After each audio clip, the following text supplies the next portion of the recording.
Hola, pues estamos entrando ya al tema número 4. Vamos a hablar de los elementos del producto turístico.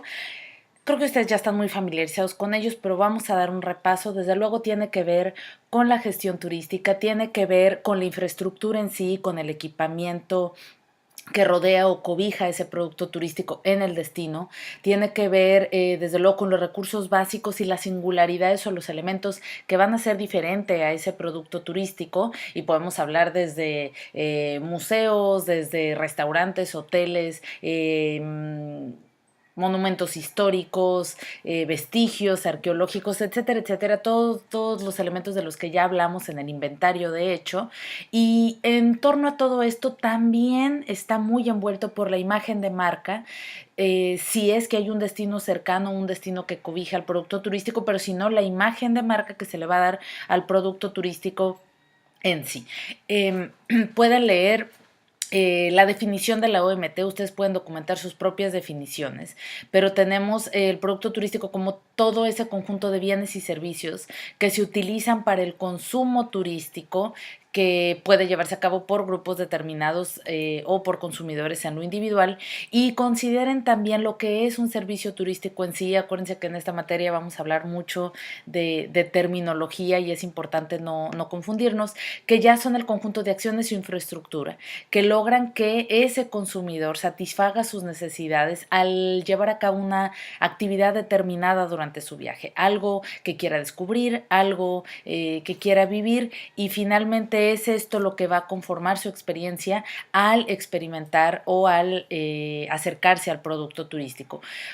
Como son productos de consumo abstracto, que son más bien inmateriales y de hecho intangibles, o lo componen diferentes elementos que normalmente son intangibles, las características de un producto turístico son muy diferentes a un producto de consumo habitual, como puede ser cualquier cosa que nosotros adquiramos en el súper, ¿no? Esto es muy diferente, y yo les pongo 6 elementos o 6 características que pueden ayudarles a definir un producto turístico. La primera es que es intransferible, no se puede transferir su propiedad.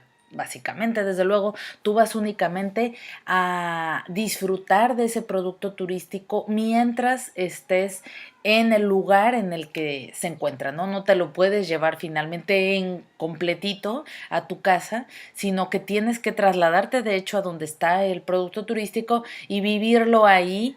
Muchas veces esto también influye mucho en la satisfacción o insatisfacción del consumidor porque no puede probarlo previamente. Se hacen muchos esfuerzos, sobre todo de las compañías de tours, para que los consumidores en una feria turística, por ejemplo, puedan tener una probadita del producto y puedan hacer, no sé, llevan una pared de escalada, llevan videos o llevan sistemas de estos de 360 para que la gente se pueda sentir realmente ahí. Quienes están vendiendo el producto, bueno, juegan mucho con elementos de la imaginación y de tratar de trasladar al consumidor hacia allá, pero finalmente de todo ese imaginario que se crea en la mente del consumidor, hasta que el consumidor se traslada y lo vive o lo consume, es que va a tener la experiencia. Y en ese inter se pueden dar pues muchas cosas, ¿no? Y finalmente de la imaginación o de lo que se espera a lo que realmente se percibe al consumir el producto, hay mucho espacio y es importante tenerlo en cuenta. El segundo sería la rigidez, no se puede almacenar.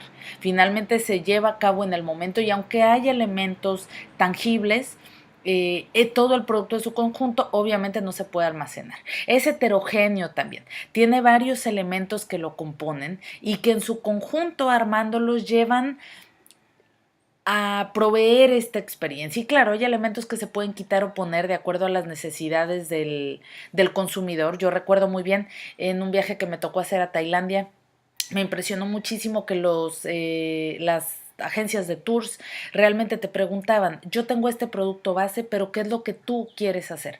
En este día yo te puedo ofrecer por 7 horas que vayas a un santuario de elefantes, y yo les comentaba, por ejemplo, bueno, yo no quiero ir a un lugar de elefantes donde yo vaya a ver que los maltraten, donde yo sepa que ese dinero tal vez no sea bien usado, sino alguno donde se conserven realmente a los animales y no se tengan tanto como de show, ¿no? Ah, bueno, pues entonces me ofrecieron ir a este santuario donde había monjes tibetanos y donde era un lugar donde no solo había elefantes sino también tigres, y los rescataban de la selva, donde finalmente habían algunos intentado ser cazados y ellos los rescataban, ayudaban para que mejoraran su salud y los tenían en condiciones que definitivamente no eran en jaulas, sino era básicamente, como les digo, un santuario. También había otra parte del tour en las que te llevaban a ver estas mujeres que se extienden el cuello con como anillos, pero los productos que yo vi ahí eran muy orientados como hacia el show, ¿no? Como a ir a verlas ahí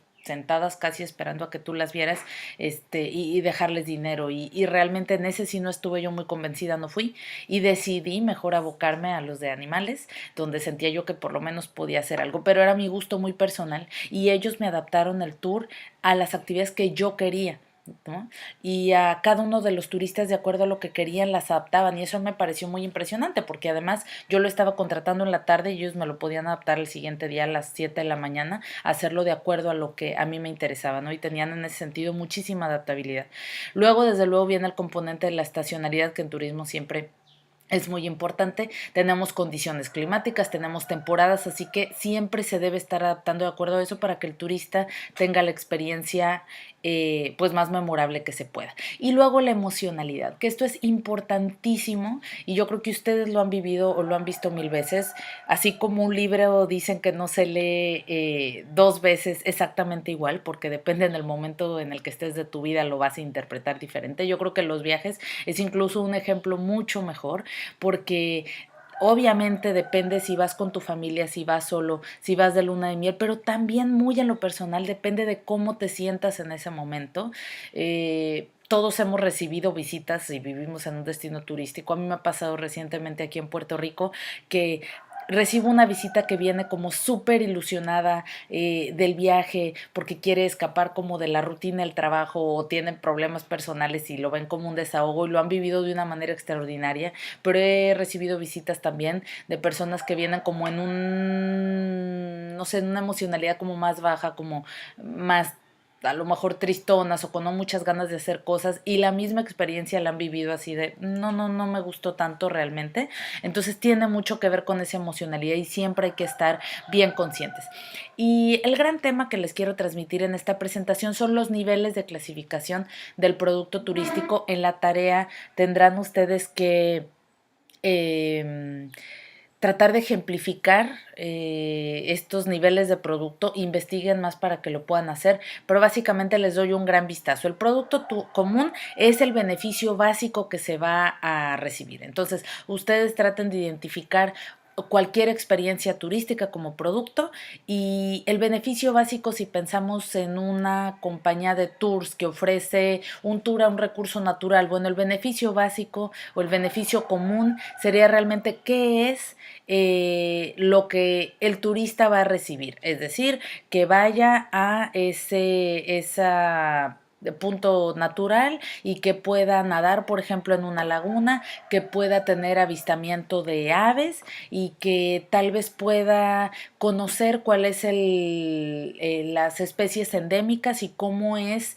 su proceso dentro de ese territorio de los diferentes especies que existen, que se pueda tomar fotos, que pueda o no tomar algo de lo que está viendo ahí, si es algo de preservación o si es más ecoturístico. Entonces, todos esos elementos que claramente el turista sabe que va a recibir.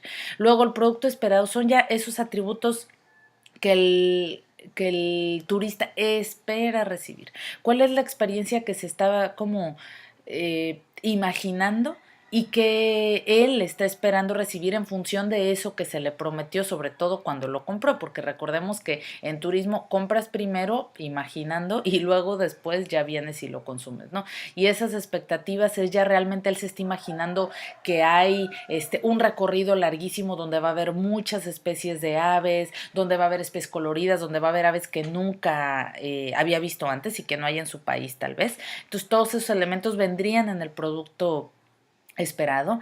En el producto mejorado ya son los elementos como de valor agregado. ¿Qué puedes ayudarle antes o durante al turista para que tengo una experiencia mejor. Vamos a pensar que agregas, por ejemplo, un código QR que puede descargar el turista antes de llegar, y en ese código QR le das tips de cómo vestir, le das el clima en vivo para el día que va a tomar el tour y le dices si puede, por ejemplo, tomar fotos o no tomar fotos, si cuáles son los mejores lugares para tomar las mejores fotos y que luego tú se las puedes compartir en redes sociales, etcétera, etcétera. ¿Qué elementos puedes agregar? Y por último tenemos el producto potencial, y aquí esto sí es mucho más complejo. Aquí vamos a la estrategia de marketing completa ya de cómo puedes dar un valor verdaderamente agregado y volverte competitivo. Por último, les pongo un modelo, el modelo de la OMT, que va siendo un marco para el desarrollo de productos turísticos. Ustedes pueden ver que empezamos con dónde estamos, cuál es nuestra posición en el mercado en este momento, cuáles son los sueños, los objetivos y la dirección que le queremos dar al producto turístico. Luego empiezas a pensar cómo vas a llegar a ese posicionamiento y por último, cómo vas a hacerte permanente, cómo vas a hacer que ese producto sea memorable. Posteriormente habla de la competencia también, cuál es la competitividad, mejor dicho, del destino. Cuáles son los segmentos de mercado que se pueden atacar o la demanda, con qué recursos se cuentan, y cuál es la estructura o la rivalidad en el sector, quién es tu competencia. Con función de eso vas estableciendo tu misión, tu visión, tus metas, tus objetivos y la estrategia fundamentalmente. El programa de desarrollo, que lo vamos a ir viendo a lo largo del semestre, tiene que ver con un plan de desarrollo del territorio, con los atractivos, pero también con el servicio y con la sensibilización de la comunidad que va a tener contacto con esos turistas que van a llegar o que están llegando, cuál es la infraestructura y luego ese microcosmos, diría yo, de las pequeñas empresas que pueden sacar provecho de ese producto turístico y explotarlo. Y también eso es bien importante como un modelo de desarrollo más en conjunto de un producto, que ayudes también a esas microempresas que van a querer sacar provecho de ese programa de desarrollo turístico del producto. Y finalmente habla de las 4Ps también de una manera muy clásica, que hablaremos más adelante de un plan de marketing que tiene que ver con el producto, con la plaza, que es el lugar, luego con el precio que se va a fijar obviamente, y luego cómo lo vamos a promocionar. Así que yo les pongo el caso del Centro de Convenciones de Dublín. Revisen la página, les pongo el link, pero es importante, por ejemplo, ese caso porque vean el número de años que tomó desarrollar ese producto turístico y todo lo que se construyó alrededor de él. No es un proceso que se haga de la noche a la mañana, eso es bien importante tenerlo en cuenta. Hasta aquí el tema 4 y nos vemos en la siguiente.